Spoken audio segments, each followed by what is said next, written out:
Cascavel, Paraíba, quinta-feira, dia 28 de julho de 2022, estamos ao vivo, começando mais uma edição do Seu Rede Verdade. Quem está comigo aqui para contar tudo é o vereador Carlão Pelo Bem, do PL, do partido do presidente Jair Bolsonaro, que tem candidato Nilvan Ferreira ao governo, tem candidato ao Senado. Vereador Carlão Pelo Bem, muito obrigado pela sua presença, muito boa tarde aqui. Boa tarde a você, Luiz Torres, todos que nos escutam e vêm aqui para esse grande canal de comunicação que é a TV Arapuã. Estou com você, Luiz, para a gente falar da boa política. Bom demais. Tem muitos assuntos, né? Da Nacional até aqui em João Pessoa, passando pela disputa estadual até chegar em João Pessoa. Vamos começar lá pelo clima e a conjuntura nacional. Você foi para a convenção do presidente Jair Bolsonaro, do PL, no Rio de Janeiro? Não fui, Luiz. Eu estive na convenção do presidente Bolsonaro ainda em 2018. Agora eu estava preocupado mais com a minha pré-candidatura aqui em João Pessoa, mas a gente pôde ver que o impacto nacional foi forte, a gente pôde ver que as famílias, as pessoas estão muito próximas desse governo Bolsonaro, a gente entende que ele conseguiu satisfazer, mesmo no tempo de pandemia, o sofrimento de um povo brasileiro que ansiava por uma nova política. Eu vejo nessas convenções, nos dois, que Bolsonaro conseguiu passar esse sentimento. Agora, Carlão, nessas convenções ele fez ali algumas falas, um chamamento específico para o dia 7 de setembro, mas também deixando ali, gerando ali umas especulações sobre um receio de alguma atitude mais fora ali dos padrões democráticos em caso de derrota nas eleições de outubro. Qual é a sua leitura, Carlão? Existe um risco de vocês, quando eu digo vocês, da base bolsonarista, tomarem outra atitude se o resultado das eleições não for Bolsonaro presidente? Pois é, Luiz Torres, só tentando colocar aqui um pouco nos eixos a sua pergunta. Na realidade, não é a fala do presidente firme, contundente, não foi no tocante a uma derrota nas eleições. Isso, todos que estão disputando sabem que é possível ganhar e é possível perder. Mesmo quando a gente vê uma avalanche de pessoas nas ruas querendo e desejando o presidente Bolsonaro. A grande questão, e a fala firme do presidente na presença do dia 7 de setembro, é porque a gente já consegue ver que, infelizmente, a gente fala isso, eu como advogado, como jurista, já consegui até lecionar, por isso que eu admiro muito a profissão de professor, porque lecionar é difícil, então não consegui passar mais do que uma semana pela dificuldade que é. Então, como jurista, eu vejo a dificuldade que se tem se fazer a justiça quando essa justiça chega a um Supremo Tribunal Federal. Então, o presidente foi muito claro quando ele toca ali, no tocante ao que vai acontecer no dia 7 de setembro. É uma verdadeira manifestação patriótica e que nós não iríamos tolerar os absurdos que estão vindo àqueles surdos de capa preta. E aí o presidente do Senado, Bolsonaro, deixou muito bem claro. Os surdos de capa preta é exatamente alguns ministros do Supremo Tribunal Federal que não vêm fazendo o que deveria fazer. Olhar para a Constituição Federal e ver que aquele é o norte. A Constituição Federal é a Bíblia do brasileiro, independente de sua religião. É por isso que o presidente Bolsonaro foi tão contundente a 7 de setembro. E eu espero que seja, que a gente vá às ruas, como sempre fomos, de maneira pacífica, de maneira ordeira, crianças, pais, mães, senhoras, nas ruas, 7 de setembro, festejando o verde e amarelo, e essa é a nossa cor. Agora, quando você diz não vamos tolerar, quaisquer medidas de reação você considera que elas podem ser adotadas? Inclusive aquelas que estariam fora ali do roteiro do Estado Democrático de Direito? Quando você traz o Estado Democrático de Direito, Luiz, você define exatamente aonde deveria estar o Supremo Tribunal Federal. Tudo que estiver dentro do Estado Democrático de Direito será permitido e aceito por qualquer uma das partes. Mas eu vou traduzir minha pergunta. Para conter eventuais abusos do STF ou de outras instituições, o presidente Jair Bolsonaro, o Poder Executivo, com as forças que possui, pode também sair dessas linhas para conter eventuais abusos? Eu penso que não. O presidente ele vem sendo muito claro a todo instante, dizendo que seguirá sempre as linhas da Constituição Federal. E a própria Constituição Federal fala explicitamente, aí foi dito por um dos maiores juristas do Brasil, doutor Ives Gandra Martins, quando se foge da linha da Constituição Federal, o poder moderador, aquele que poderia agir de maneira pontual, vamos supor, o Supremo Tribunal Federal vem fazendo seus abusos. Quem é o poder moderador? O Exército Brasileiro.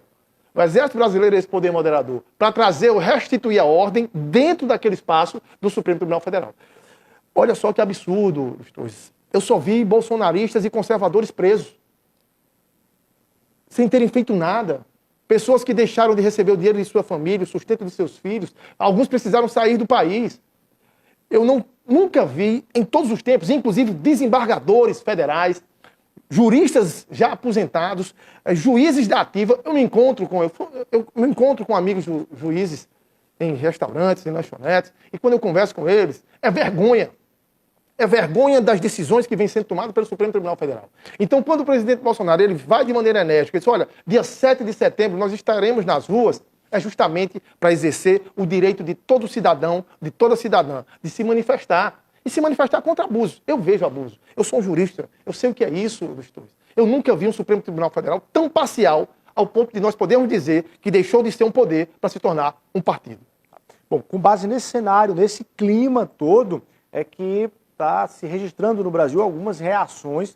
Aqui na Paraíba hoje, a OAB, a Seccional Paraíba, lançou o Comitê pela Democracia junto com a Associação Paraibana de Imprensa. Teve inclusive a participação do ministro Edson Fachin, presidente do Tribunal Superior Eleitoral. Vamos acompanhar. Em solenidade realizada na OAB da Paraíba, onde reuniu diversas autoridades do Ministério Público Eleitoral, do presidente do TRE e diversas outras instituições, para discutir a democracia e a desinformação. Na abertura do evento, o presidente do TSE, ministro Edson Fachin, falou da importância e que não tolera esse tipo de desinformação. Nesta data, a Ordem dos Advogados do Brasil, seccional da Paraíba, para nossa honra e alegria, firma com o Tribunal Superior Eleitoral termo de cooperação no Programa Permanente de Enfrentamento à Desinformação no âmbito do processo eleitoral, na seara da justiça eleitoral e, bem assim, para o fortalecimento institucional da própria justiça eleitoral, consoante promovido pelo TSE. Nesse momento e nesse evento que lança o Comitê pela Democracia e contra a Desinformação, em que este termo de atuação conjunta vem à lume, é mais do que hora de não apenas reconhecer o papel relevante de advogados e advogadas e de entidades de toda a sociedade civil pela defesa da democracia, pela defesa do Estado democrático de direito e, portanto, de uma sociedade livre, justa e solidária. Para o presidente da OAB, Arrisson Tagino, é importante o trabalho de diversas autoridades neste contexto e que, desta forma, o comitê irá contribuir muito para que o eleitor em 2022 possa ter a consciência e a responsabilidade da boa informação. O Brasil percebeu que é necessário que cada cidadão sinta-se empoderado de seus direitos. Isso só ocorre efetivamente numa democracia. Numa ditadura não há leis, há força. Só numa democracia nós podemos ser cidadãos e exigir assim ser tratados. Por isso, a sociedade humana, em toda a trajetória e em todos os países, sempre faz opção, ou busca fazê-lo, por um espaço de democracia. Um espaço onde todos possam pensar livremente, possam manifestar suas opiniões, possam divergir, tolerando e respeitando a divergência do outro. A mesma linha de pensamento é do presidente do TRE da Paraíba, desembargador Leandro dos Santos. A gente sabe que a população, ela se vê atingida por desinformações e muitas vezes não tem como dimensionar os efeitos nefastos de você subverter notícias, verdades. Então, a democracia é a razão de ser das instituições, as instituições devem zelar pela democracia e, portanto, a Justiça Eleitoral está imbuída desse propósito. A Associação Paraibana de Imprensa tem um papel fundamental em estar conscientizando os jornalistas da boa informação. A API se junta em parceria com a AB nesse momento para continuar lutando pela democracia e lutando contra a desinformação, que é hoje muito forte na nossa profissão, né? E nós trabalhamos muito mais enquanto jornalistas, profissionais de imprensa, para fazer retrabalho e trazer a informação de forma imparcial e segura. Tá aí, matéria completa do nosso Washington Luiz. Vereador Carlão, tá claro que o presidente Jair Bolsonaro e naturalmente seus seguidores defendem ali uma revisão da questão da segurança das urnas, enfim, um aprimoramento, que eles chamam de aprimoramento da questão das urnas, e também está claro que a Justiça Eleitoral não vai abrir e segurar esse argumento, inclusive com essas reações todas. Então, no final das contas, em 2 de outubro e 30 de outubro, o resultado das urnas será essas urnas que estão aí. Vocês vão aceitar ou não? Com certeza, todo homem de bem e toda mulher de bem busca aceitar tudo aquilo que for democrático, ordeiro, transparente e legítimo. A discussão aqui, eu quero ver, eu vi o desembargador Leandro dos Santos com a sua fala de lucidez. Eu fui estagiário do desembargador Leandro dos Santos no primeiro juizado do consumidor aqui em João Pessoa, na Paraíba. Eu sei como o desembargador Leandro ele trabalha enquanto juiz, um homem sereno, um homem imparcial nas suas decisões. Eu acredito nessa posição do Tribunal Eleitoral da Paraíba. Não é o que a gente vê, infelizmente, nos tribunais superiores. E eu digo isso, Luiz Torres, porque a dúvida das urnas já existia e sempre existiu. Esse debate se tornou mais acirrado, inclusive, depois de um relatório da própria Polícia Federal, onde diz que, olha só o que disse a Polícia Federal sobre as urnas que temos hoje, que as urnas não eram auditáveis. O que é não ser auditável, Luiz Torres? É simplesmente eu não tenho condição de dizer se a urna pode ou não ser fraudada. Olha o risco que a nossa democracia está correndo. E é preciso que aí, nesse momento, a presença do Exército Brasileiro, a convite do Tribunal Superior Eleitoral, vai estar também ali presente, mais próximo às eleições. A gente consegue ver o valor de aceitação das instituições. Em um dado momento, o Ministério Público ele sempre alcançou um grande patamar de respeito da população. Em outro dado momento, o próprio Poder Judiciário, principalmente no tempo do grande ministro Eros Grau. Mas a gente vê que hoje, quem tem essa grande aceitação de credibilidade moral e ética, e também tem, é o Exército Brasileiro. E nada melhor do que ele poder fazer parte, olha só, não só o Exército, mas as Forças Armadas.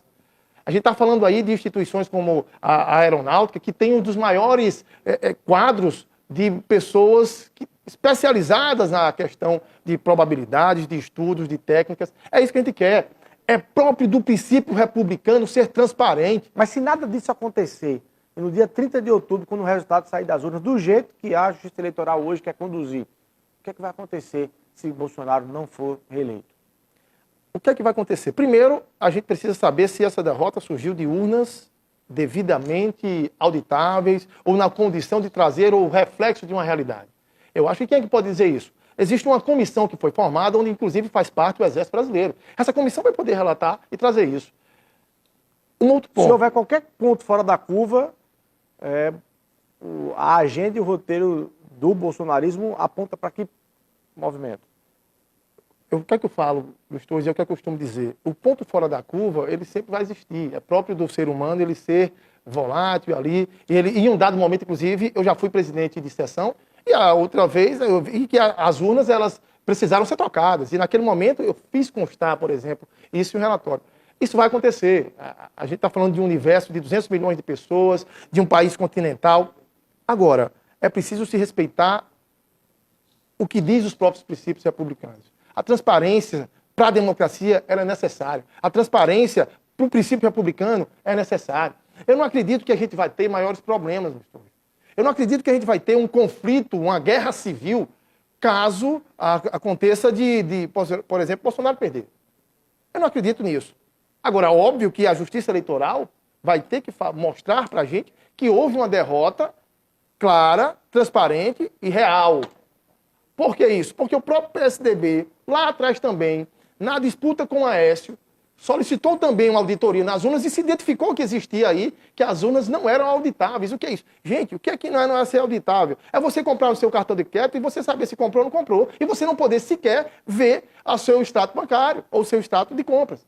É isso, o que a gente quer é mais transparência. Transparência é a grande luta do presidente Bolsonaro, dos bolsonaristas e, mais do que tudo, de todo homem de bem que quer a verdade nas urnas.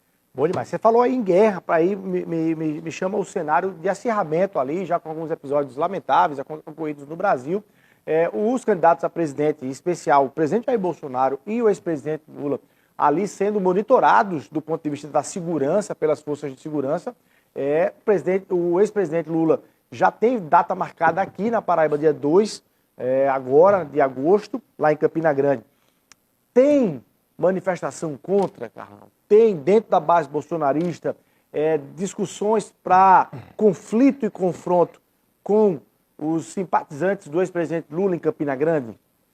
Olha só, Luiz, essa disputa não é de agora. A disputa dos bolsonaristas, dos conservadores, daqueles que entendem que é a direita, dos liberais, ela sempre existiu, inclusive desde 2018.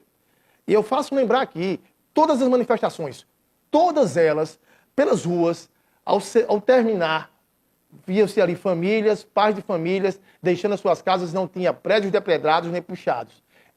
E não era o que acontecia, por exemplo, quando era a manifestação da esquerda, todos de vermelho, picharam o chão paraibano, quebraram vidraça, essa daí, bancos, a gente está cansado de ver isso. Homens e mulheres violentos. Eu espero, de fato, que a vinda do ex-presidiário Lula aqui para Paraíba não vai trazer nenhuma disputa entre homens e mulheres. Eu penso que não. Agora, é próprio da pessoa e do ser humano que pensa contrário, puxar pelo menos a sua bandeira verde e amarela e dizer criminoso na Paraíba não, né? Bandido na Paraíba não. Pode dizer, tem que dizer. Essas pessoas, olha só, a gente está vendo aí, por exemplo, uma situação intrigante. Um candidato ao Senado que não tem a legitimidade para ser candidato, que o Ministério Público disse que ele levou quase 200 milhões de reais dos cofres da saúde, pessoas morreram por causa desse furto, dessa corrupção. E esse cara está aí dizendo que é candidato, dizendo que não é, atrapalhando todo um processo eleitoral. Você está trazendo já para Paraíba. Eu estou trazendo porque você falou que o presidente Bolsonaro podia vir para cá, né? O Lula vai vir, se ia ter conflito. Eu penso que não. Mas isso daí gera essa incerteza que se traz, que desequilibra um processo eleitoral, onde seria muito importante aqui que o Ministério Público, foi muito bom ter visto aí a presença do Ministério Público, a presença do Poder Judiciário, mas a importância disso, sabe aonde? Mais importante, é importante passar o interesse da desinformação, mas na compra de voto. A compra de voto é o pior desequilíbrio que existe dentro de um processo eleitoral. Eu entrei como vereador, a primeira como suplente, agora como vereador titular, não comprei um voto, não tenho apadrinhamento político, não gastei R$1 milhão para ser vereador da cidade. Isso deveria sim, o real sentido de um processo eleitoral. Eu penso que o Poder Judiciário e o Ministério Público poderiam ser mais ferrenhos na busca da compra de voto. Um homem como eu teria mais chance se isso acontecesse. Ok, olha só, vamos falar de João Pessoa, mas vamos rapidinho para o intervalo comercial e a gente volta aqui batendo esse papo com o vereador Carlão pelo Bem. Um minutinho só.